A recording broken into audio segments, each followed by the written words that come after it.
এবং বুখারী, ইমাম বুখারী এবং ইমাম মুসলিম উভয়ে মুত্তাফাক আলাইহি হাদিস রওয়ায়াত করেছেন। কে? ইমাম বুখারী এবং ইমাম মুসলিম। এক ব্যক্তি 99টা মানুষকে হত্যা করেছিল। 99টা মানুষ। বুখারী শরীফের হাদিস এবং মুসলিম মুত্তাফাক আলাইহি টপ র্যাঙ্কের হাদিস। রাসূলুল্লাহ পাক সাল্লাল্লাহু আলাইহি ওয়াসাল্লাম হাদিস শোনাচ্ছেন, সাহাবায়ে কেরামরা বসে আছেন, তাদেরকে শোনাচ্ছেন। কেন? শিক্ষা দেওয়ার জন্য তো নাকি? শিক্ষা দেওয়ার জন্য শোনাচ্ছেন যে শোনো, বনি ইসরাইল যুগে এক ব্যক্তি ছিল। বনি মানে আমাদের নবীর যুগের নয়, নবীর উম্মত না। রাসূলুল্লাহ পাক তার সাহাবীদেরকে গল্প শোনাচ্ছেন। বনি ইসরাইল যুগে এক ব্যক্তি ছিল, 99টা মানুষ খুন করেছিল। তারপর তার ভয় হলো এবং সে অনুশোচনা করলো এবং ভাবলো যে তওবা কবুল হবে কিনা। সে রাস্তায় বেরোলো যে কোনো আলেম দেখা যায় কিনা। তার রাহেবকে দেখতে পেল, মানে ইহুদিদের এক আলেম। রাহেবকে বলল যে আমি খুব মানুষ 99টা খুন করেছি, আমার কি তওবার রাস্তা আছে? আল্লাহ কি আমাকে ক্ষমা করবেন? সে রাহেব বলল, বাবা তুমি একটা মানুষ খুন করলেই তো সে জাহান্নাম, তারপর 99টা মানুষ খুন করেছো, এ তো মাফ হওয়ার কোনো রাস্তা নাই, তোমার কোনোদিনই মাফ হবে না। যেই বললো তোমার মাফ হবে না, খুনি মানুষ তো মাথায় রক্ত উঠে গেছে, বলে এমনও মাফ হবে না, এমনও হবে না, সেঞ্চুরি বাকি থাকে কেন, ওকেও কতল। বলে 100টা কমপ্লিট করার পরে আবার সেন্স ফিরে এসছে, বলে এ কি করলাম, হাই হাই আমি ফের ভুল করলাম। সে তখন কাঁদতে শুরু করলো, আবার বেরোলো যে কোনো ভালো লোককে পাওয়া যায় কিনা, আমার মাফ হবে কিনা। সে কাঁদে, তওবা করে, অনুশোচনা করে, করতে করতে এক আলেমের সাথে দেখা হলো। আর এক আলেম, সে আলেমকে জিজ্ঞাসা করলো, ভাই আমি 100টা মানুষ খুন করেছি, আমার কি তওবা কবুলের কোনো রাস্তা আছে? আল্লাহ পাক কি ক্ষমা করবেন?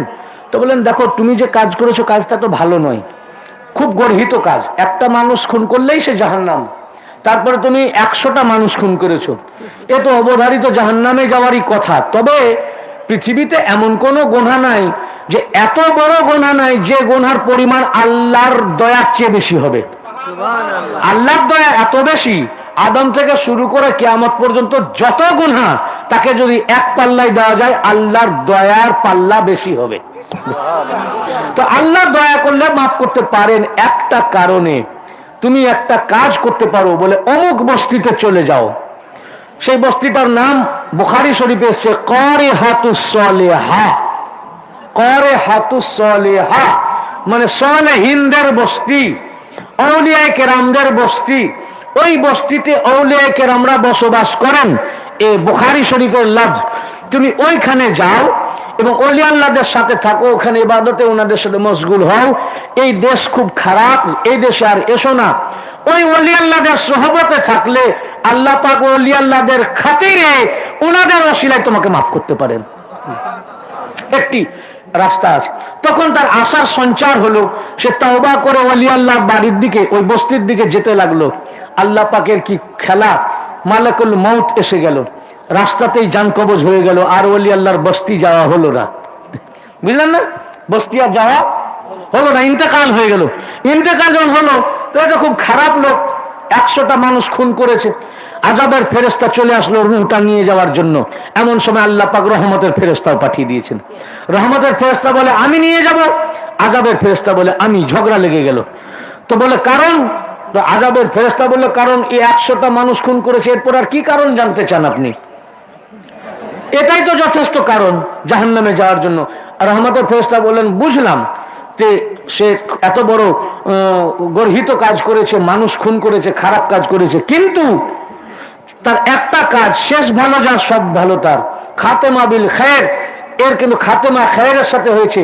সে তওবা করেছে, অনুশোচনা করেছে এবং ওলি আল্লাহর বাড়ির দিকে ধাবিত হয়েছে। কাজে এই ওলি আল্লাহর দিকে ধাবিত হওয়ার কারণে, এই কারণে ও জান্নাত পাওয়ার উপযুক্ত। কিন্তু তাদের মধ্যে ঝগড়া চলতে থাকলো। তখন আল্লাহ পাক আর একটা ফেরেশতা মানবের আকারে পাঠালেন। ये কাহিনী নয়, ये जुबान मुस्तफा है। রাসূল পাক বয়ান করছেন পবিত্র জবানে সাহাবায়ে কেরামদের সামনে।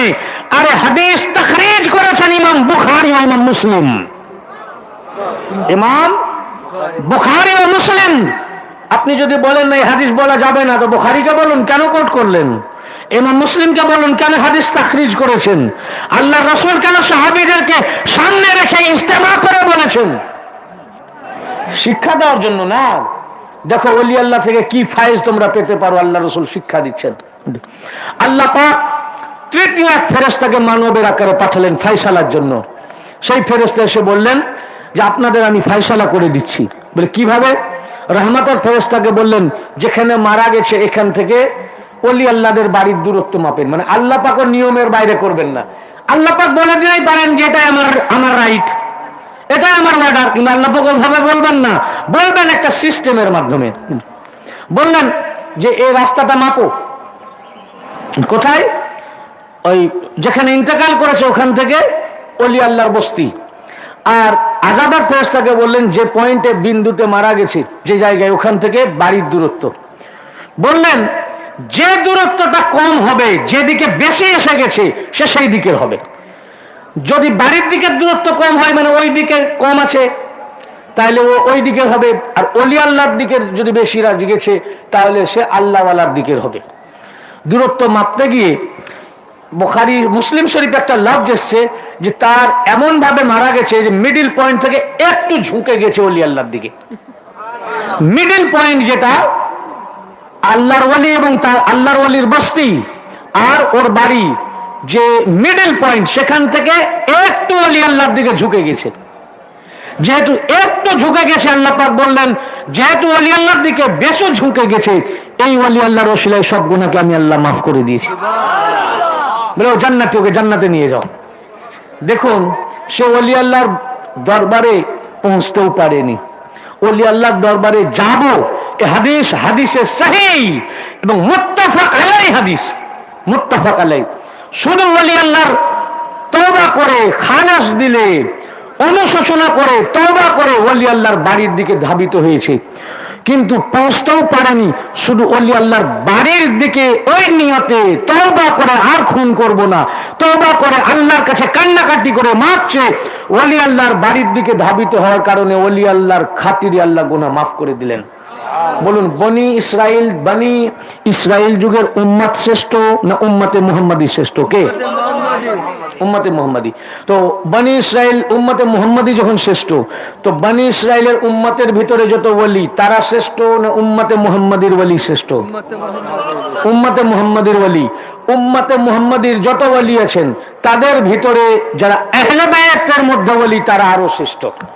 তো বনি ইসরাইল যুগের ওলির দিকে ধাবিত হওয়াতে যদি গুনাহ মাফ হয়ে যায়, তওবার নিয়তে যায় যদি, আর গুনাহ মাফ হয়ে যায় আল্লাহ পাক মাফ করে দেন, তাকে জান্নাতে দেন। বনি ইসরাইল যুগের অপেক্ষা শ্রেষ্ঠ ওলি উম্মতে মুহাম্মাদির ওলি। উম্মতে মুহাম্মাদির মধ্যে যত ওলি আছেন তাদের মধ্যে শ্রেষ্ঠ ওলি আহলে বাইতের ওলি। আহলে বাইতের ভিতরে যত ওলি আছেন তাদের মধ্যে শ্রেষ্ঠ ওলি হুজুর গাউস পাকের মাধ্যমে যিনারা গাউস আসতেছেন তারা শ্রেষ্ঠ ওলি। তো যদি কোনো ব্যক্তি রাসূল পাকের আহলে বাইত জামানার গাউস মেদিনীপুরি মাওলা পাককে নিয়ত করে মেদিনীপুরের উদ্দেশ্যে বড় হুজুর পাকের নিয়তে এই বাংলাদেশ থেকে মেদিনীপুরের উদ্দেশ্যে রওনা দেয়, মেদিনীপুর যদি পৌঁছতেও না পারে মাঝ পথে ইন্তেকাল হয়ে যায়, আল্লাহ পাক যেহেতু মেদিনীপুরের নিয়তে বেরিয়েছে আল্লাহ পাক তার সমস্ত গুনাহকে মাফ করে দিবেন, ও জান্নাতে যাবে।